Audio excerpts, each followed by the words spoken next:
আমি আমার গত দুদিন আগে ভিডিওতে বলেছিলাম আমার ছোট দেবর আমাদের বাসায় বেড়াতে এসেছে। তো ও বেসিক্যালি আসলে আমার হাতের ভাজা পোড়া আইটেমগুলো খেতে ভীষণ পছন্দ করে। তো আজকে ভাবলাম কি ভাজা পোড়া আইটেম করা যায়। তো এমন ভাজা পোড়া আইটেম বানাবো যেটা খেতেও খুব মজাদার হবে এবং খুব দ্রুত বানানোও যাবে।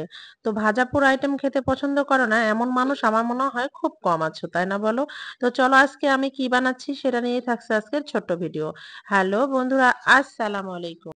আমার ছোট দেবর আমাদের বাসায় ঠিক যতবার বেড়াতে আসে ঠিক ততবারই বিকেলের নাস্তায় আমি ওকে ভাজাপোড়া দিয়ে থাকি, কারণ ভাজাপোড়াটা ওর ভীষণ পছন্দ। আজকে আমি যে ভাজাপোড়া আইটেমটা বানাচ্ছি এটা শুধু আমার দেবরের পছন্দ না, এটা কিন্তু সকলেরই পছন্দের একটা খাবার। আর রমজান তো এই খাবার ছাড়া খুব একটা কল্পনাই করা যায় না। সেটা হচ্ছে অনেকেই দেখে বুঝতে পারছো পেঁয়াজু। আর এই পেঁয়াজুটা আমি রমজান মাসেও বাসায় বানিয়ে থাকি।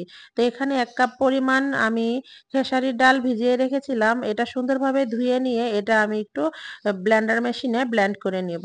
যেহেতু পাটায় বাটতে গেলে অনেকটা সময় নষ্ট করতে হয়, তাই ভাবলাম এটা আমি ব্লেন্ডার মেশিনেই দিয়েই ব্লেন্ড করে নিব।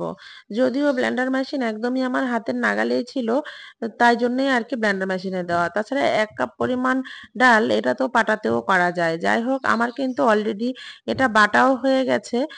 পেঁয়াজু তো সকলেই বানাতে পারো, কিন্তু আমি একটু অল্প কিছু উপকরণ দিয়েই পেঁয়াজু বানিয়ে থাকি। একটু রসুন বাটা, কাঁচামরিচ কুচি এবং পেঁয়াজ, সঙ্গে একটু আটা, চালের আটা যেটা চালের গুঁড়ি, এটা আমি একটু ব্যবহার করি, জাস্ট এতটুকুই। পেঁয়াজু বানাতে নাকি অনেক কিছু ব্যবহার করতে হয় তবে নাকি মুচমুচে থাকে, তো আমি কিন্তু এভাবেই বানিয়ে থাকি। আর এভাবে বানালেই কিন্তু অনেক টাইমই এটা মুচমুচে থাকে। তবে হ্যাঁ, বাসায় বানানোর জিনিসগুলোর স্বাদই কিন্তু আলাদা, তাই না বলো? তো আমার হাতের পেঁয়াজু কিন্তু আমার পরিবারের সকল লোকজন খেতে ভীষণ পছন্দ করে। তো অলরেডি কিন্তু আমার পেঁয়াজু মাখানোও শেষ হয়ে গেছে।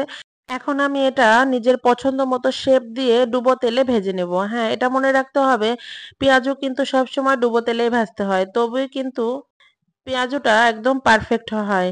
আর হ্যাঁ, এটাও মনে রাখতে হবে পেঁয়াজু ভাজার সময় একদম মিডিয়াম লো হিটে পেঁয়াজুটা ভাজতে হয়। যত লো হিটে পেঁয়াজু ভাজা যায় তত কিন্তু পেঁয়াজুটা অনেক টাইম মুচমুচে থাকে। আর আমার মনে হয় ভাজা পোড়া খেতে হলে বাড়িতে বানিয়ে খাওয়াই ভালো।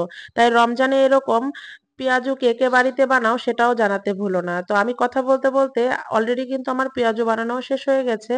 দেখো পেঁয়াজুর কালারটা কতটা সুন্দর এবং পারফেক্ট এসেছে। তো আজকের মতো এ পর্যন্তই। পরবর্তীতে নতুন কোনো ভিডিও নিয়ে আবার তোমাদের সামনে হাজির হব। সে পর্যন্ত সকলে ভালো থাকো, সুস্থ থাকো। আর হ্যাঁ, ভিডিওটি ভালো লাগলে লাইক, কমেন্টস এবং শেয়ার করো। ইউটিউব থেকে দেখে থাকলে চ্যানেলটা সাবস্ক্রাইব করো।